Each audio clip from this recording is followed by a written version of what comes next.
দারুণ এক জিনিস দেখলাম জানেন তো, আপনারা হয়তো অনেকে দেখেছেন বা জানেন, কিন্তু আমি এই প্রথম দেখলাম, তাই ভীষণ ভালো লাগলো।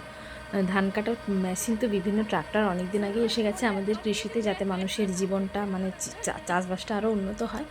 চাষবাস উন্নত হওয়ার আরও এক জিনিস দেখলাম, এটাই একটা স্টেপ রেভলিউশন হলো আর কি, যেখানে দেখলাম এবারে জমি ম্যাক্সিমাম আমাদের এখানে বেশিরভাগ সব জমিতে ধান কেটেছে এই মেশিন।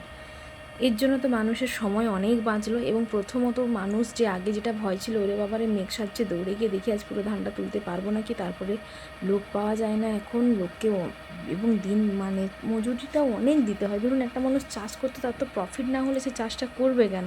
এখানে প্রফিট মার্জিনটা অনেক কমে যেত। কিন্তু এইবারে দেখলাম আমাদের এখানে গ্রামে এই মেশিনটা এসে সব ধান কেটেছে নাকি মিনিটে 80 টাকা করে।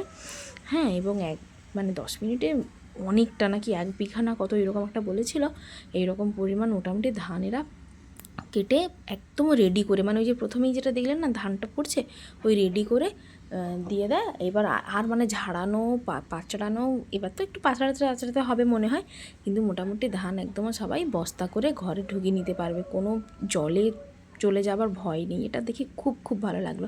এবার এর একটা খারাপ দিক আছে, ওই যে অবশিষ্ট অংশটা যেটা রয়ে যায়, ওটা হচ্ছে যে আগুন লাগিয়ে দেয় নাকি, মানে অন্যান্য যে রাজ্যে পাঞ্জাব হরিয়ানা টরিয়ানাতে শুনেছি ওরা ওখানেও তো সব মেশিন নির্ভর, ওরা নাকি অবশিষ্টটাতে ওইরকম আগুন লাগিয়ে দেয়, কিন্তু সেটা তো পরিবেশের জন্য ভীষণ খারাপ। তাই আমাদের এখানে অঞ্চল থেকে একদম স্ট্রিক্টলি বলে দিয়েছে, আর যাই করো তোমরা কিন্তু নামাও, জমিতে ধান কাটাও, কিন্তু তোমরা কোনোভাবেই আগুন লাগাতে পারবে না।